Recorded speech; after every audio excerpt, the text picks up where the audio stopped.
I'm going to start, Chief, with, I know coming from Richmond and the success you had there was really to be in the community. And so let's just start there and, and start with your philosophy and what you hope continues here in Tucson.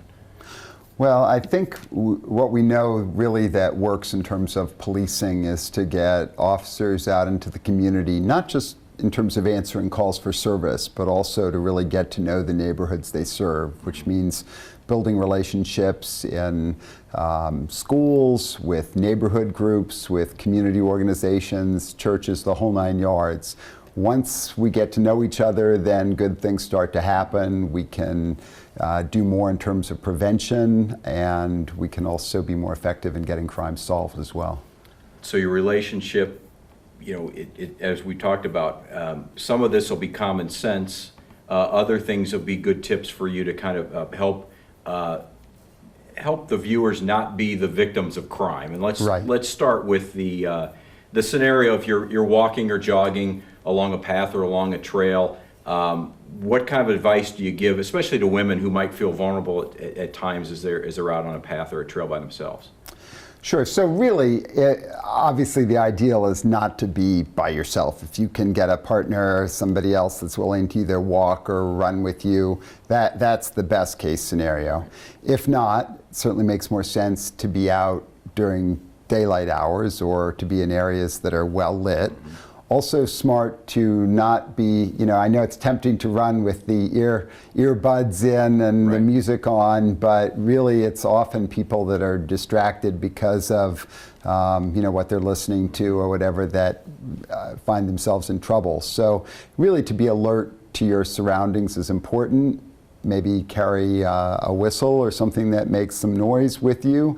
But to be aware of your surroundings and to be alert. Going into it with the right mental attitude is very important. And a lot of these scenarios too, I suppose it's just being aware and understanding that, you know, you've got to be alert for a lot of these situations.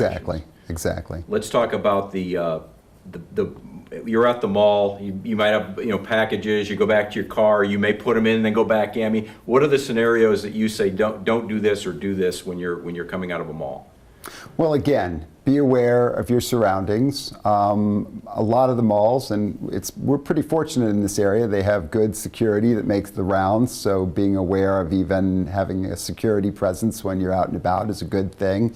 And trying to park in an area where other people are parking as well, as opposed to the far off corners, is probably better. One of the things we also encourage is, and this is true really any time of year, but if you got packages or even just basic possessions of any sort, they should go in the trunk. People don't realize that folks will break into a car just even for a nice pair of sunglasses.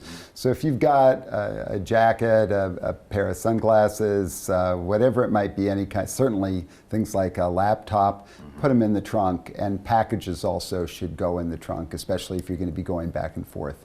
Here's a scenario, again, a lot of these are from our viewers that have kind of sent in questions. If you're, say, grocery shopping and you're walking through the store and you notice somebody's following you and you're about to pay and leave the store, what advice do you give to people that feel like maybe they're being followed a little bit? Yeah, if you feel like you're being followed, you know, a lot of stores will offer to escort or help you out with your packages. So if you can have somebody that actually goes out with you, if you really feel like someone is distinctively following you, there's no reason not to call 911 or to get assistance. We'd rather have folks be safe rather than sorry. So give a call, have someone escort you out, but, you know, don't take chances. I'll follow up on that with the, you know, some people feel like, oh, I don't want to call 911 because they're busy. I don't want, and then other people call 911 for the littlest things. What's your advice about, you know, things that maybe you should that we don't call 911 for, and vice versa? Well, frankly, if you ever feel that your personal safety is compromised in any way, or that you want to report something suspicious, a possible crime in progress, anything that's going on at that time, absolutely call 911. Non-emergency calls are probably appropriate when it's a crime that's already occurred, or where you really, maybe you want to make a late report about something, your car got broken into, there's nobody around at this point, or something less serious that's going on. But any kind of issue involving personal safety, absolutely 911. Let's talk about the road rage incidents. Somebody thinks you cut them off, and they're enraged, and you feel like they're following you, and they're kind of hunting you down. What should you do in that scenario? Well, first of all, don't reciprocate. I know often even reasonable people have their temper get the best of them when they feel that they've been cut off, and it's hard to resist sometimes, giving that one-fingered sign or blasting your horn or whatever. It's a bad plan, especially in this day and age when you don't really know who you're dealing with. So the best thing is to drive normally. Certainly if you're just concerned, you can let a friend or somebody that you can talk to on the phone know that you might have a problem. But if you think you're being followed and that the person is behaving more erratically, by all means, again, call 911. Also, nothing wrong with heading for a police department, for example. It's unlikely that even the most aggravated or angry driver is going to follow you to a police department. So if you can go to a public place, certainly would not advise driving home under those circumstances. Go to a public place, preferably a police department or a place where you can get help. And don't hesitate to call 911, but certainly don't reciprocate in kind in terms of how you're driving or behaving. Very good advice. Okay, you have a neighbor and it's a dispute, whether it's something that's, coming onto their property or, a barking dog. At what point does that maybe escalate into something that the police get involved, or should we not try to get the police involved? Well, I think it probably has to be handled on a case-by-case situation. If you don't know your neighbors very well and you'd like to have a better long-term relationship with them, then in many cases it probably makes sense to try to work out some of those problems yourself first if you can. Maybe take another family member with you, be pleasant, be approachable, try to come with a suggestion on how the problem might be solved, approach it from a standpoint of compromise, and that can often be the most effective, especially for more minor nuisances or things that might ultimately turn out to be civil anyway. If it's a bigger problem, or you've already tried sort of the nice approach with your neighbors, then we're certainly willing to help. Our resources may be limited sometimes, both in terms of how long it takes us to respond to some of those lower priority calls, but we're certainly happy to come and assist if we can, and if we can mediate something or give people assistance of another type, we're up for that. There's often, disputes between boyfriend, girlfriend, ex-husband, ex-wife. Sometimes there might be a restraining order involved. Talk through those scenarios, because I know it's an individual basis what they are, but I think oftentimes people wonder when they should get police involved in things like that. Well, certainly if there's a restraining order situation, that would be very appropriate for the police to be called, and we consider those to be very serious calls. They often involve a domestic violence background, or maybe there's been a pattern of violence or harassment between individuals. So we would certainly expect that it's appropriate to call the police if someone's violating a restraining order.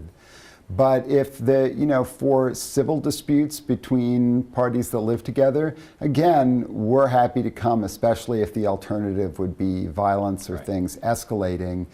It's just important that people understand that our role may have to be one of a mediator, because ultimately a lot of those civil disputes, especially around property or other things like that, have to be resolved between attorneys that the parties would go out and hire. Right, and some of this is a legal question as well, but I know that some people feel like they don't want to get restraining orders because that can escalate situations certainly as well. But from your standpoint, having a restraining order gives you more of you know, a background or something you can look to and you can implement. Yeah, it gives you, well, there's certainly a higher level of protection. And I think, you know, again, that's something that people may want to talk about with their attorney and make a decision about. But, you know, restraining orders, especially in the context of domestic violence, are an important tool and one that we would certainly support enforcing.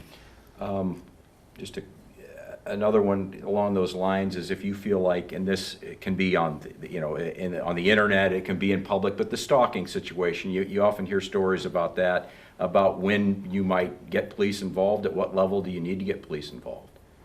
I think again, personal safety is the good sort of benchmark for people to consider. If you feel your personal safety is compromised in some way, you're afraid, you can't resolve it in some other way, we're more than happy to come, and if nothing else, we can talk through a situation, give some advice.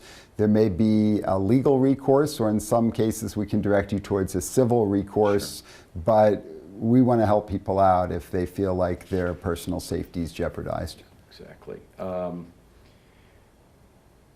Finally, I'll ask you, as an overall at your home, there are things you can do to make yourself less of a victim or less likely of a target. Right. Describe some of that for us. Absolutely. So first of all, I want to let folks know that we have a very good tool on our website for the Tucson Police Department that allows people to, they can download this home security checklist, and it goes through a whole list of things that they can take a look at. And in some cases, it's relatively small and often inexpensive steps that you can take that make your home a lot more secure. But it's a great way to get some guidance. So that's available through our website. But, you know, prevention, again, it comes back, is one of the most valuable tools. Getting to know your neighbors, doing some common sense things like making sure that your doors and windows can be properly locked. You're not leaving windows open at night. There's some ways actually that you can leave them open a little bit if they're properly secured. Again, we have some suggestions about that. Sure. But common sense steps that you can take, cutting back things, bushes or shrubbery that might obscure windows or entry areas, making sure you have the right kind of lighting, getting to know, as I said, your neighbors and their comings and goings, and so that they also know, you know, is there an odd car in your driveway? They know that's not your car. They're going to call the police, and you do the same. Informal neighborhood watch groups where people just sort of get together as neighbors and get to know each other by name. Incredibly helpful, because that's one of the best ways that we can prevent crime, is by looking out for each other. Alarms can be a valuable resource, but you'd be surprised how many people have alarms, never use them. They don't think about turning them on when they leave. Well, they don't work if you don't turn them on. In some cases, even putting up an alarm sticker in the window can be helpful, but lots of sort of steps that you can take, and we have good information on our Tucson PD website. Awesome. All right.